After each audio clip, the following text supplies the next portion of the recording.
This Sunday, a special edition of Meet the Press, live from New Hampshire.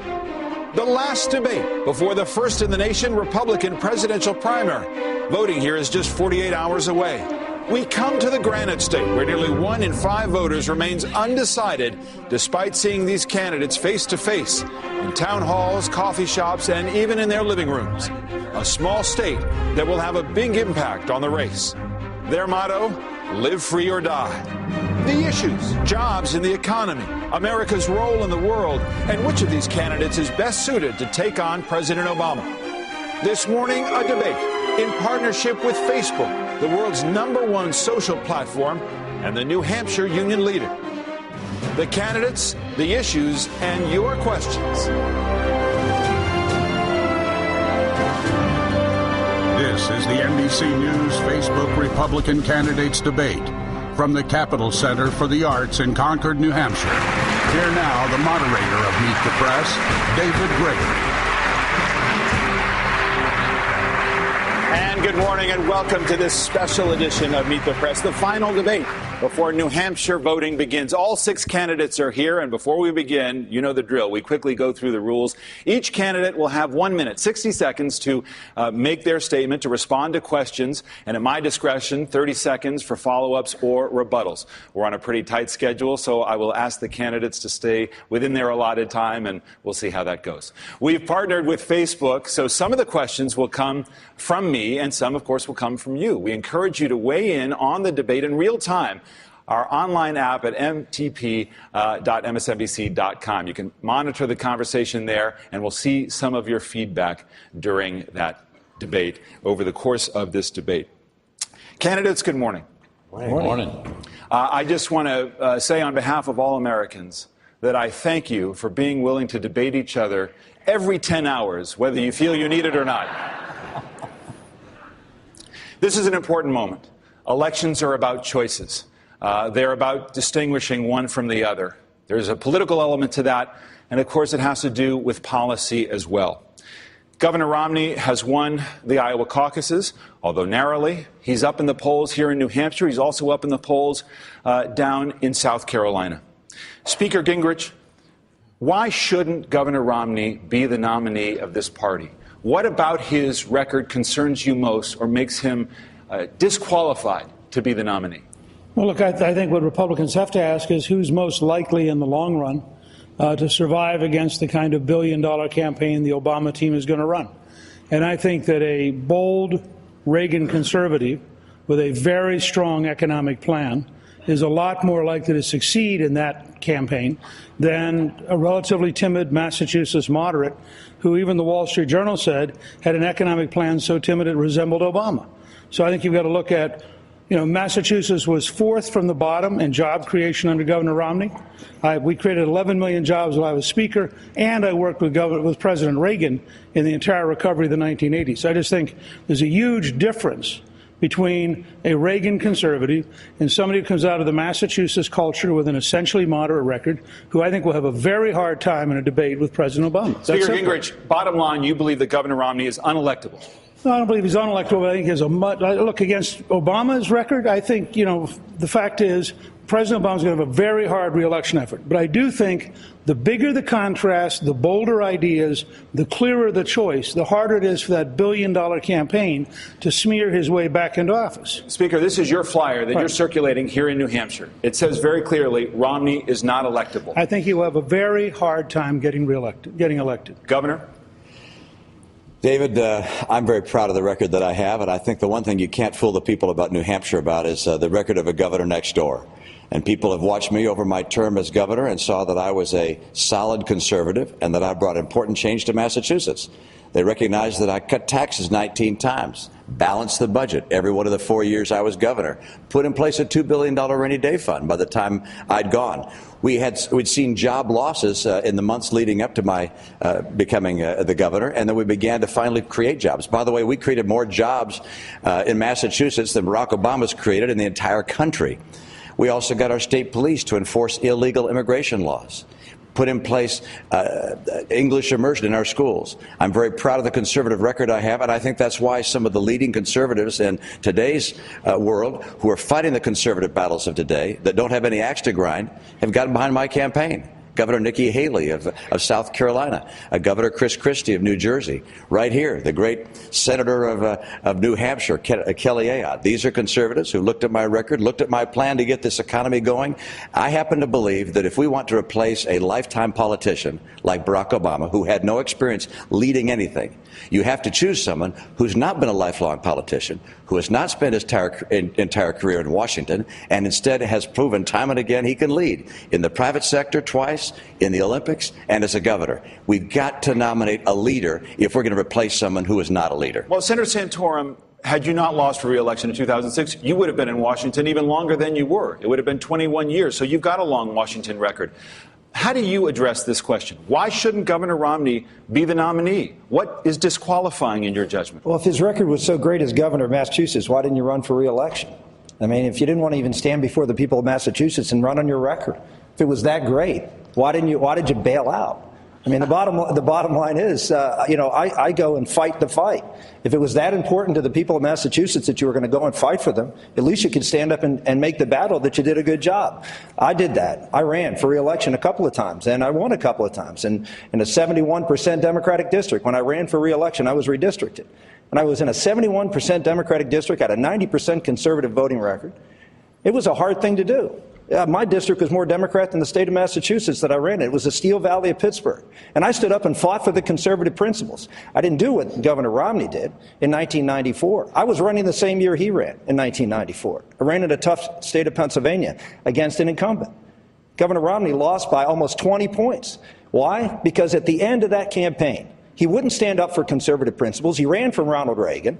And he said he was going to be to the left of Ted Kennedy on gay rights, on abortion, a whole host of other issues. We want someone when the time gets tough, and it will in this election. We want someone who's going to stand up and fight for the conservative principles, not bail out and not run to the left of Ted Kennedy. Well, you did say when you endorsed him 4 years ago, just those words, that he would stand up for conservative principles, Senator. Vis-a-vis John McCain. Vis-a-vis John McCain. Governor, your response. Well, a lot of things that were inaccurate in that, and I'm not going to go through them one by one, but I can tell you this. I think it's unusual and perhaps understandable that people who spend their life in politics imagine that if you get in politics, that's all you want to do. That if you've been elected to something, well, you want to get reelected and reelected. I went to Massachusetts to make a difference. I didn't go there to begin a political career running time and time again. I made a difference. I put in place the things I wanted to do. I listed out the accomplishments we wanted to pursue in our administration. There were 100 things we wanted to do. Those things I pursued aggressively. Some we won, some we didn't. Run again? That would be about me. I was trying to help get the state in as best shape as I possibly could. Left the world of politics, went back into business. Now I have the opportunity, I believe, to use the experience I have. You got a surprised look at your face. Wait, wait, it's still my time. Are you going to tell people you're not going to run for re-election for president if you win? Rick, it's still my time. I'm just asking. Okay.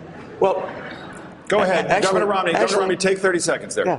What I'm going to tell you is, this for me, politics is not a career.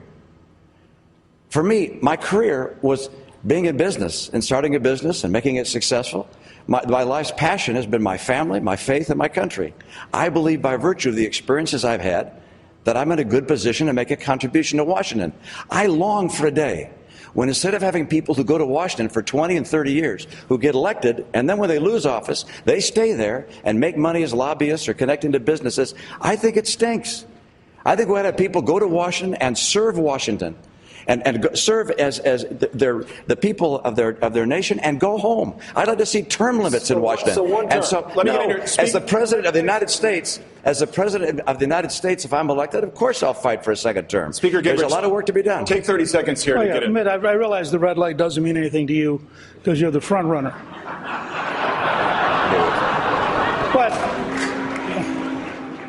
But can we drop a little bit of the pious baloney? The fact is, you ran in '94 and lost. That's why you weren't serving the Senate with Rick Santorum. The fact is, you had a very bad re-election rating. You dropped out of office. You had been out of state for something like 200 days preparing to run for president. You didn't have this interlude of citizenship while you thought about what to do. You were running for president while you were governor. You were going all over the country. You were out of state consistently. You then promptly re-entered politics. You happened to lose to McCain, as you had lost to Kennedy.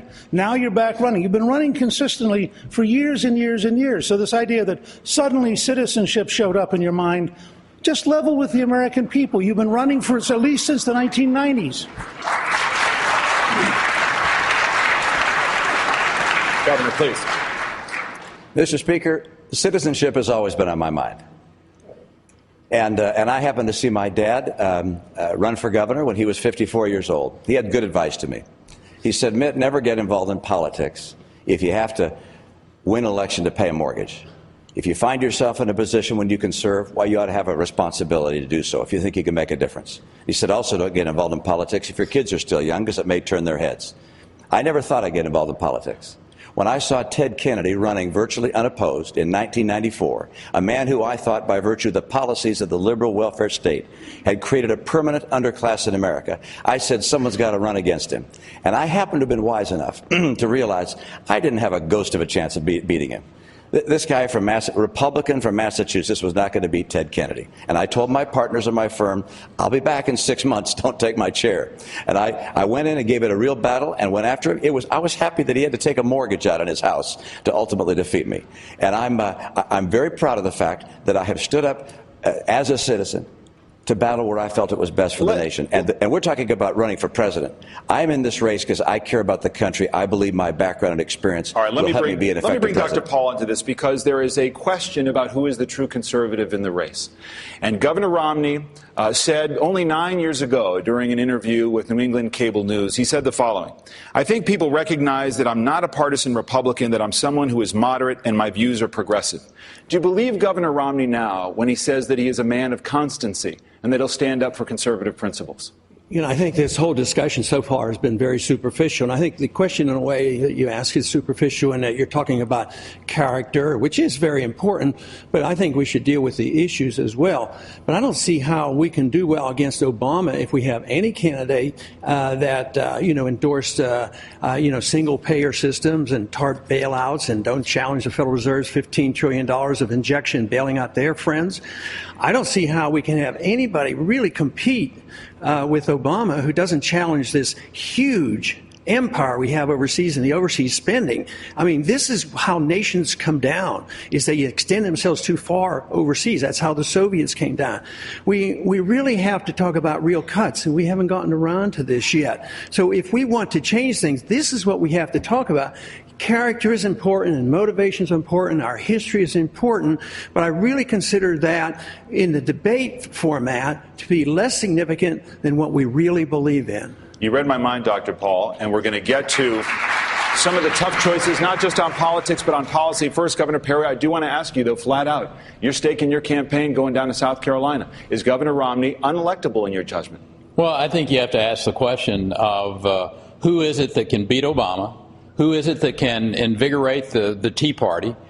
Who is it that can take the message of smaller outsider government that's truly going to change that place? As I look from here down to Rick Santorum, I see insiders, individuals who have been the big spending Republicans in Washington, D.C. And let's be honest with ourselves. I mean, the fact of the matter is that Obama has thrown gasoline on the fire. But the bonfire was burning well before Obama got there. It was policies and spending, both from Wall Street and from the insiders in Washington, D.C., that got us in this problem. And we need a candidate that can not only draw that stark contrast between themselves and Barack Obama, but also stand up and lead the Tea Party movement back. 2010 was about the Tea Party standing up and understanding that Republicans, big spending Republicans, had caused as much of this problem as anything.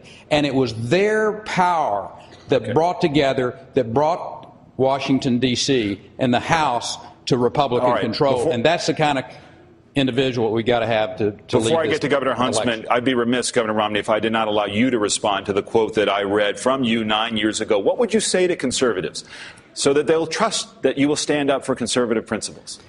They've got my record as governor.